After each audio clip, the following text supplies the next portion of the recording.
Hi, everyone. Welcome to the M Squared Leadership Conversation. This is going to be an opportunity for Michelle and me to explore some real world challenges that we know leaders are facing and figure out how to meet them with clarity and confidence and purpose, because I know that's what we're all interested in. Today, we're going to talk about something that I know is of interest out there because everybody is facing it, every workforce, every place of business, place of employment, and that's Gen Z in the workforce and the generational differences that it brings along with it.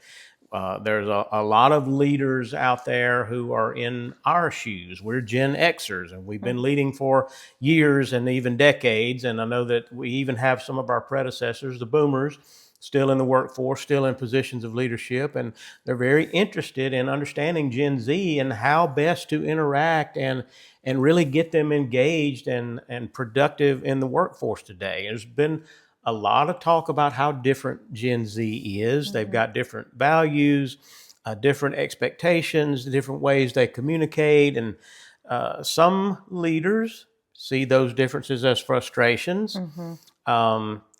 We think they're opportunities. Michelle, Absolutely. I know you'll talk more about that. So we're going to unpack this today, what those generational differences look like, what's behind them, and how really that we leaders can bridge the gaps that exist so that we can build stronger, more unified teams. Michelle, I know this is a topic that you've been very interested in. You've done a lot of thinking about it. So I'm really excited to dive into this with you. Let's start with the basics. When you think about Gen Z entering the workforce and now they're here, what's the first big shift that you start to notice compared to earlier generations? Yeah, first and foremost, we can kind of set the landscape a little bit for what the workforce looks like now. We've got boomers leaving the workforce in droves right now. There's astronomical numbers. They're leaving. They're reaching retirement They're age. reaching retirement age. They're exiting. Yeah. So you mainly have Gen X, who is the executives. That's our generation, the 50, 60-year-olds now that are the executives. They're the ones that own the company. They're the ones in senior management. And then you've got the millennials who are the mid-level executives for the most part. And this is generalization, of course. But then you've got the Gen Z who are now entering the workforce. And the young Gen Z is probably, getting jobs at Chick-fil-A and, these different entry level. The older Gen Z are the ones maybe who have finished college and they're coming in as young professionals. Okay. But no matter what, this Gen Z, whether the young or the older end of the spectrum here, they're coming in with a very different mindset than we've ever seen before. They have what Dr. Tim Elmore calls a high sense of agency. And what that looks like is they have information at their fingertips, so they think they know a lot. Okay. Okay. And to some degree, they do. And it stands to reason. They've got technology that we only dreamed of when we were in their position and at their age. But with the smartphones we have and the onset of artificial intelligence, it's in a lot of ways they're a lot better informed than we were For sure. at their age. And I mean, that's a huge plus for them. That's a good thing. I mean, that's what you want to see. But maybe on the flip side, they also have a lot of anxiety. Okay. And so they're bringing that in with them to the workforce, and it's showing up in a lot of ways. Having grown up with smartphones, they're overwhelmed and often suffer from mental health issues that we'll talk about, like stress and anxiety, and they're just feeling very overwhelmed with all the information they do have. So it does seem like, from somebody who's just kind of more of a casual observer, I haven't studied this as much as you have, it does seem like there's a lot more mental health issues going on now, especially anxiety. We never heard about anxiety much when when we were coming up. But what I'm hearing from you is that's not just the way it seems. There actually is. There's a very high level of anxiety. The Gen Z they're very social in two different ways. Okay. And they're social because they've had social media. And so they have a lot of connections, a lot of different ways that they receive information and have a connection. Okay. And then they're also very social in that they crave in-person feedback all the time. Like they crave that. And the studies have shown that in the workplace, they're showing up and they're feeling like they need to have access to that supervisor and that boss all the time, which in our generation, you may or may not see the boss in a day. You were given tasks and you may or may not give feedback until your annual review or until you're doing something so wrong that they have to correct you. And the correction wasn't always gentle and kind. It was like, hey, you're doing it wrong. Do it this way. Mm-hmm. That is not the way you're going to communicate with Gen Z and keep them around.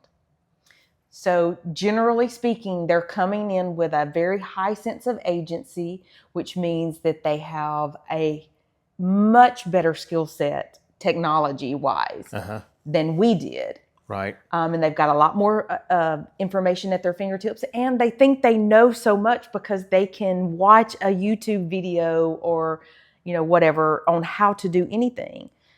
But that can also lead to friction when they start doing the social interactions with their coworkers and these other generations.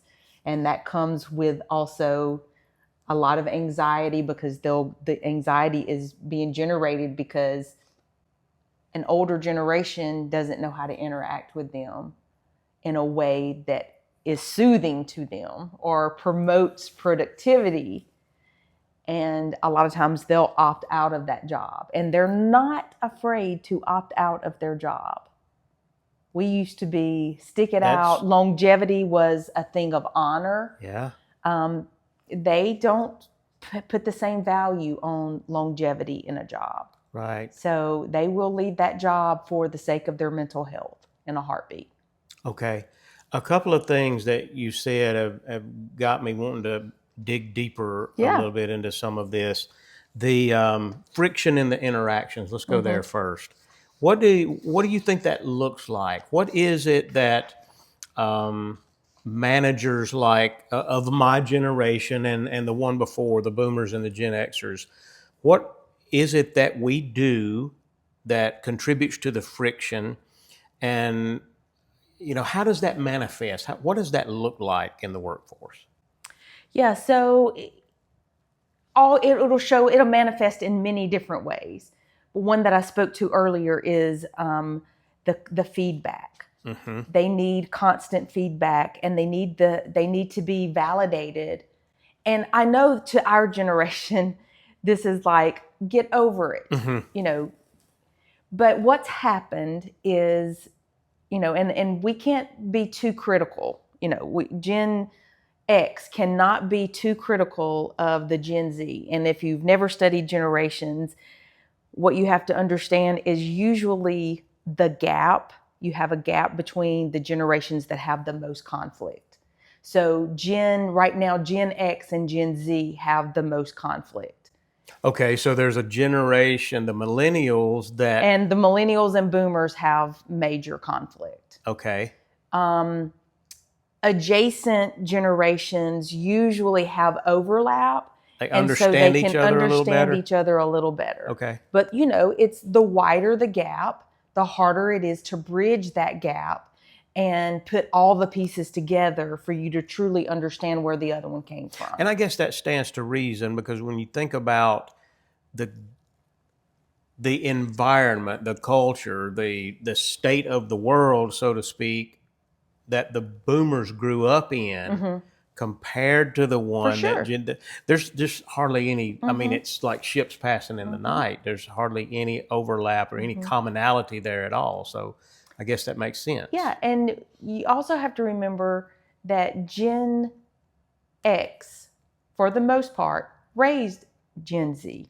Mm-hmm. So we can be very frustrated, but we have to remember that we kind of created this along with the things that they grew up with, their cultural references. Just think of the differences between Gen X and Gen Z.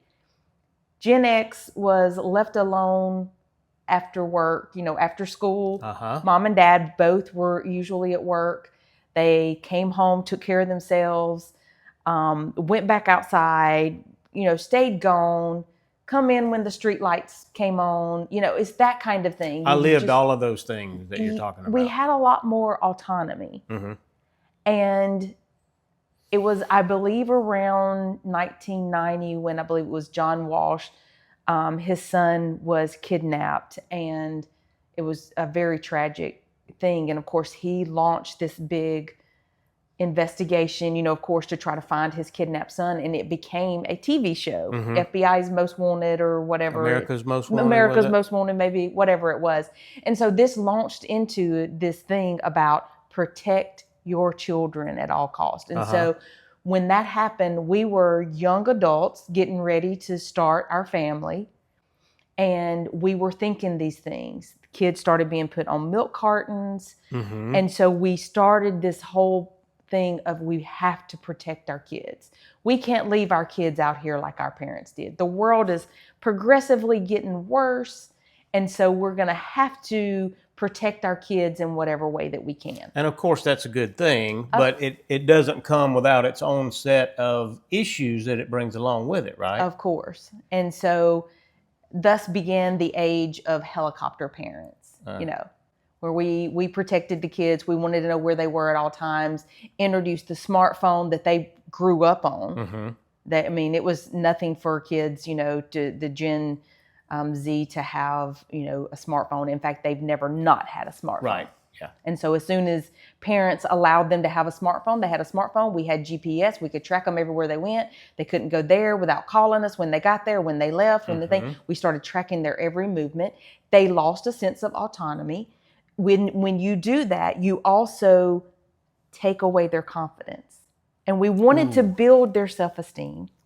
Thus, we gave them trophies for participating. Okay. And so, but that's a false sense of confidence, really. That's a false... It's confidence based on what? There's no basis for it. It's confidence based on I showed up, so therefore I should get a... Which I suppose contributes to the kind of sense of entitlement that I've heard people complain about with these Gen Zers as they enter the workforce. That's what managers are saying more and more, is that when they show up, they think they should automatically have a voice, a seat at the table. They're meeting in that room. Why can't I go meet in that room? Yeah, without having earned it, which is what our expectation was when we came in. And what they're saying is, I have so much knowledge. I have things at my fingertips. I know how to work technology better than you do. I bring value. So let me help you. They're thinking there's a better way to do this. And listen, for all the things that we want to say that might be negative about Gen Z, I believe there are equally as many things that are positive. And so I want to be careful. We want to get in their head and understand first and foremost. And that's why we want to compare the generations. I did this, they did that. And that's the reason I recommend The Future Begins with Z. Dr. Tim Elmore, he does this beautifully. It's 45 years of work with him working with generations and actually bringing Gen Z into his company and navigating all these problems. And he's worked with human resources and hiring managers. And it's a wonderful book that lays everything out. And what I want to always remember that with the things that we can get frustrated at, we get frustrated because they don't have grit or they think they're entitled but the landscape has changed. We as boomers and Gen X, we relied on our experience. Where Gen Z has actually done experiments. They're very entrepreneurial. They may have already monetized social media. They may have already started their own baking they bake bread and they sell it on the internet, and they sell it, and they socialize around their local area to sell it. They may already have started a YouTube channel showing how to run a particular software that they're really good at, or a particular video game that they love. They're very entrepreneurial. Mm-hmm. So they have this outlook of how to make money off of things. Why, as business owners, would we not be interested in that? They're so connected. They're hearing and seeing things that we will never see or hear. They kind of have a point. They are a little bit prophetic at this point. Talk more about that. Okay, so what that looks like is, because they're so in tune with social media and they're hearing things, I hate TikTok. I don't want to be on TikTok, okay? I don't understand it. I don't love Facebook, but I'm Gen X and I love my little Instagram. That's where I'm comfortable. Well, you're not going to get the same vibe, pulse, feel of what's really going on if you're not on TikTok or Snapchat when it was, or whatever it might have been.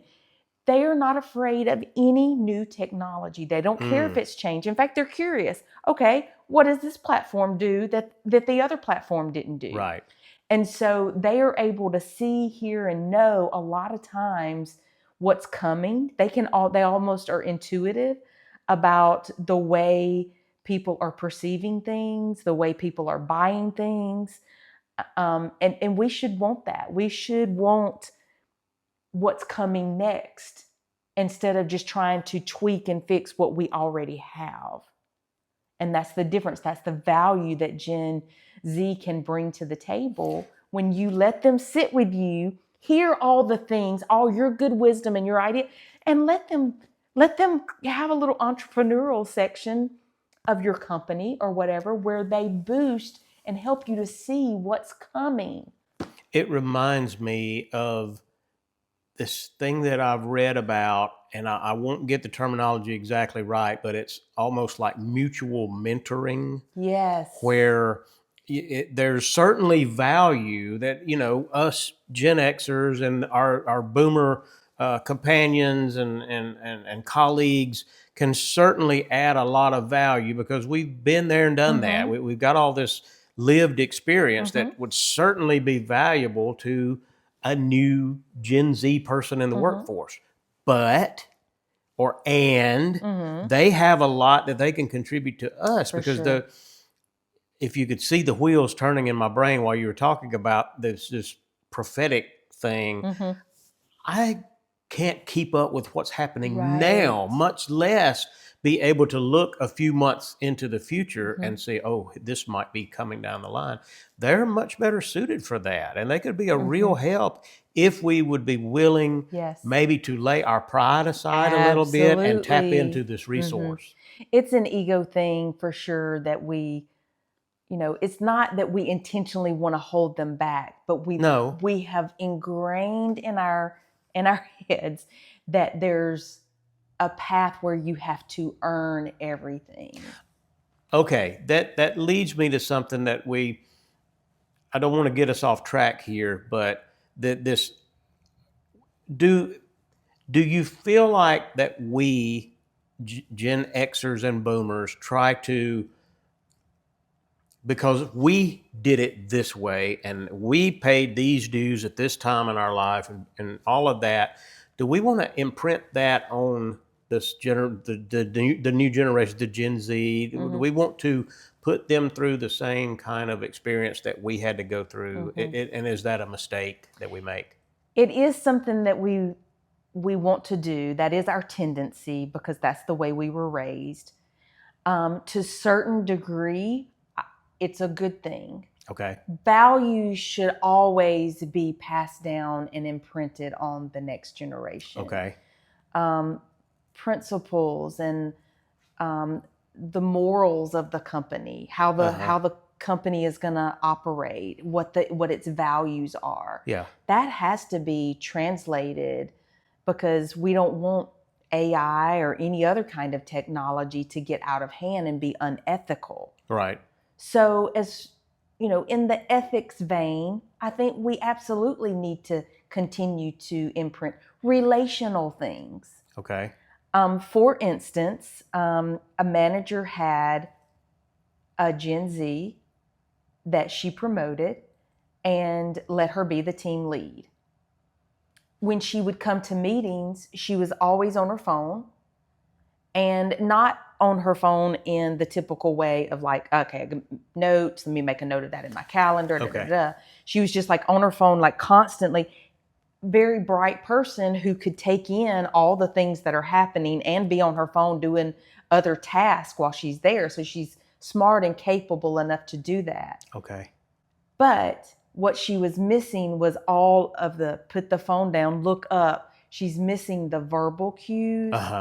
She's missing reading the room, having the human interactions, the affirming. Right. And she was also doing that with her team members. And so as she was working on this project that she had been put in charge of, her team members started withdrawing, eventually complaining. The project went off track. So when the manager met with the team leader again, she was asking her, why do you think this was happening? She had no clue. I don't know. You know, I'm doing all the things. We have the tasks. It's the human skills. So that's the thing that, you know, no one is just born a fantastic leader. So we have to pass down these leadership traits. Passing on tradition for tradition's sake, yes, that's what we want to avoid. All right. But in this particular situation, she just needed, hey, your team members need you. Just like you need feedback from me and affirmation from me, you got to give that to them. Okay, so this leads me into another question. We've both heard people of our generation make comments like this. They just don't want to work. They don't understand what work is. And how do you respond to that? Because what I'm hearing is a work ethic did not seem to be a problem for this young lady that you were talking about. Right. I mean, you said she was on her phone in meetings. What I heard you say is she was multitasking. She was doing work stuff.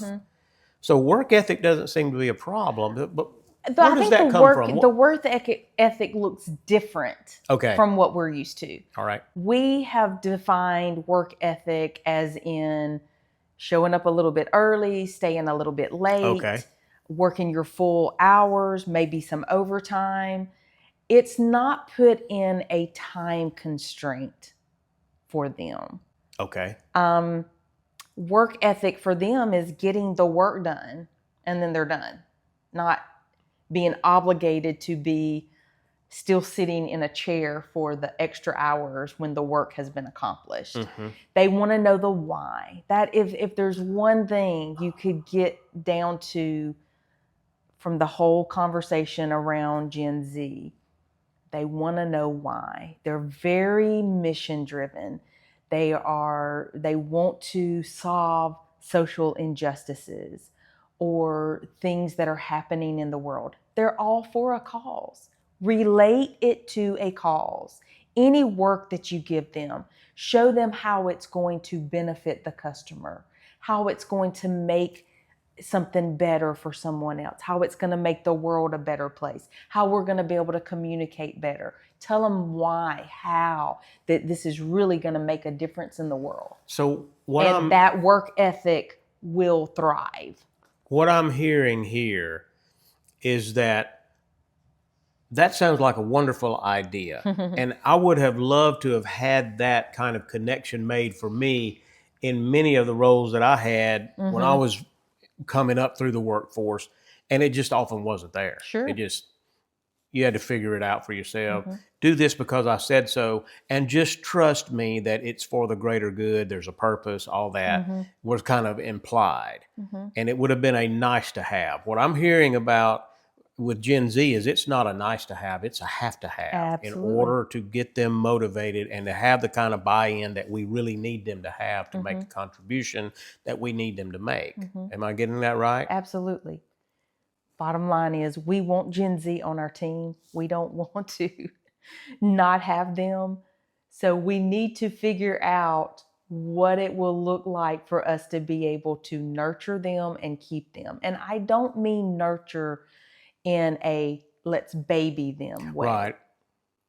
Understand where they're coming from, put our pride aside, know that they're going to be so valuable to the future of our company. I mean, they're going to be valuable. They are the future. Yeah, absolutely. So let's don't try to deny the inevitable. Let's just go ahead and embrace what it is, what's happening, what's here, and coexist and not coexist, thrive with them. Okay.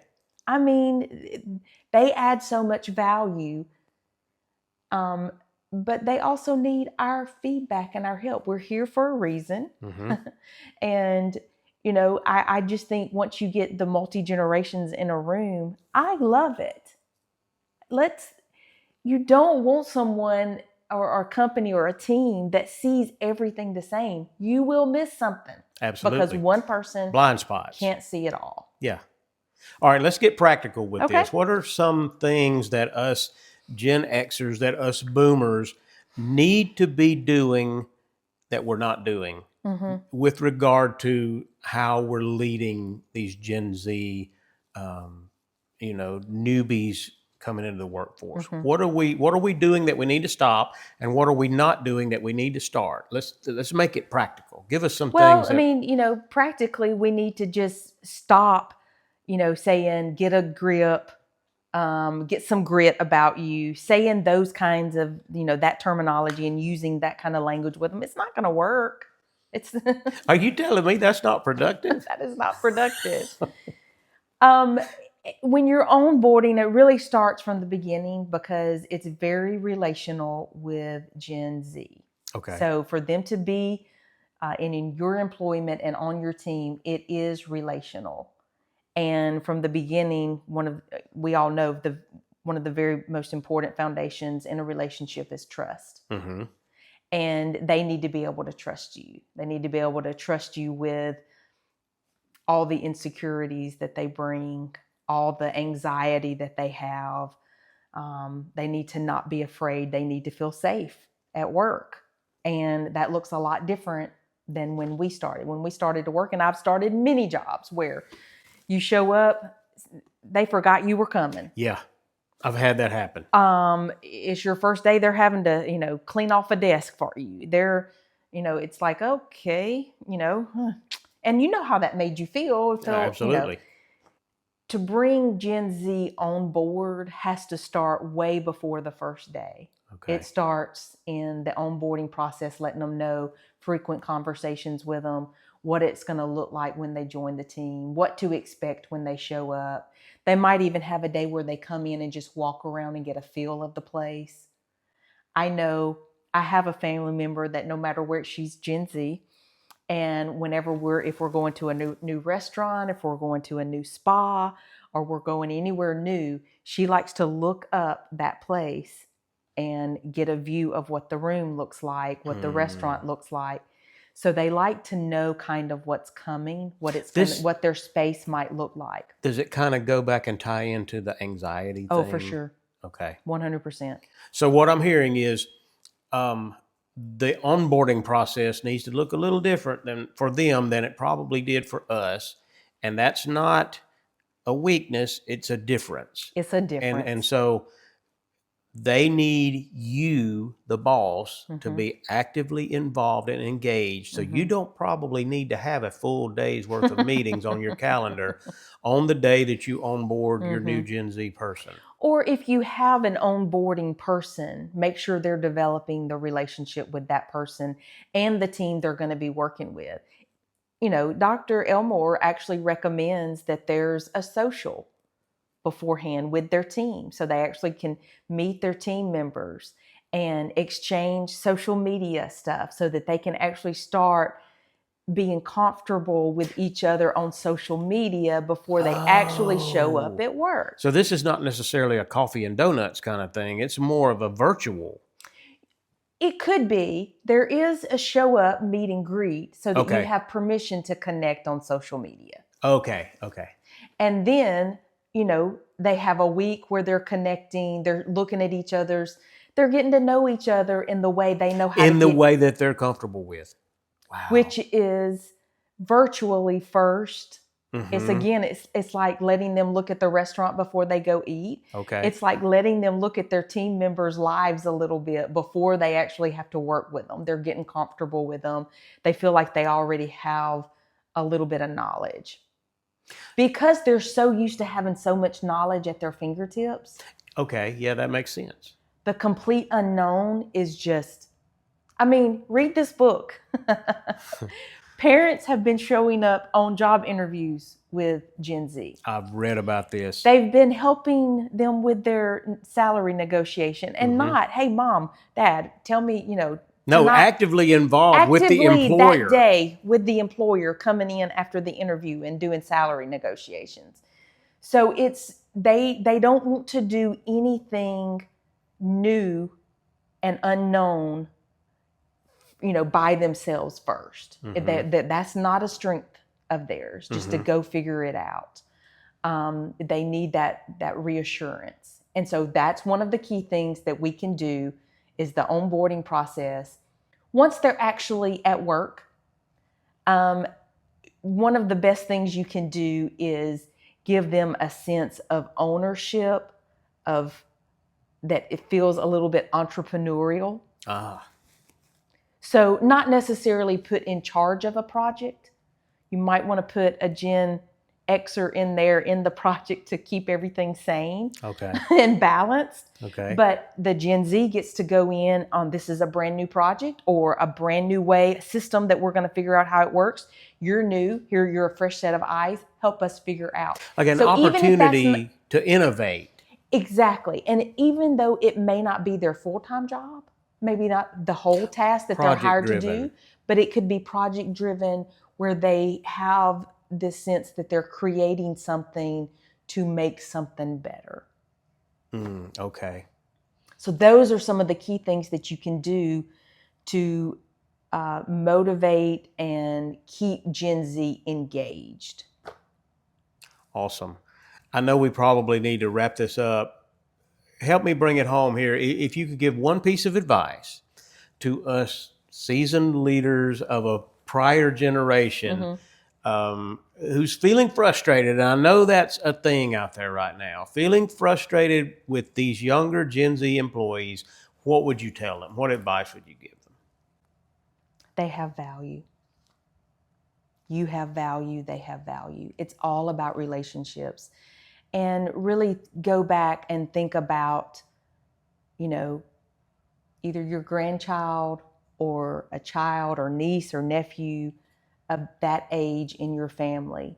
Don't you want them to succeed? Don't you want them to be fulfilled and thriving? Of course you do. And as with anything, anybody that's any different, even if it's like, because sometimes I feel like it's talking like to somebody of a completely different tribe or culture, that you know nothing about. You want to communicate with them. You want to get to know them. You want to understand, seek to understand. And I think when you do that, they're going to in turn want the same thing from you. And then it's going to build that relationships for you to do the mutual mentoring, which is what we're probably where we really need to get to with this generation. Great. Yeah. Michelle, thank you so much. Yeah. I really learned a lot in this conversation. I'm sure our audience has too. This is fun. So this has really been helpful. I think the biggest takeaway for me is probably that every generation is bringing something of value to the table. And I think that's just how you kind of wrapped it up. So if we want to thrive going forward as leaders, we're going to have to choose curiosity over criticism. And we're going to listen, we're going to adapt, we're going to lead people, actual people. Right. No, you can't lead a stereotype. We're going to have to lead people. And so, to our audience, if you're the kind of leader who's been struggling to connect with these different generations, that's exactly the kind of conversations that we help facilitate here at M Squared. We'd love to talk to you. We'd love to hear from you. What are your thoughts on this subject? And if you would like to drop those in the comments, if you have any questions that you'd like us to dive into on a future episode, we'd be glad to do that. We'd love to hear from you. You can make sure and visit us at m2-lead.com, m2-lead.com online, and check out our website and see the resources that we have to offer you there. And don't forget to subscribe. Give this video a like if it has been helpful to you. If you found something of value here, that would help us out a lot. We'd appreciate that. And stay tuned because we got a lot more great content coming your way very soon. Michelle, thanks again for sharing your thoughts. This was fun. Thank you so much for being here with us. Bye-bye.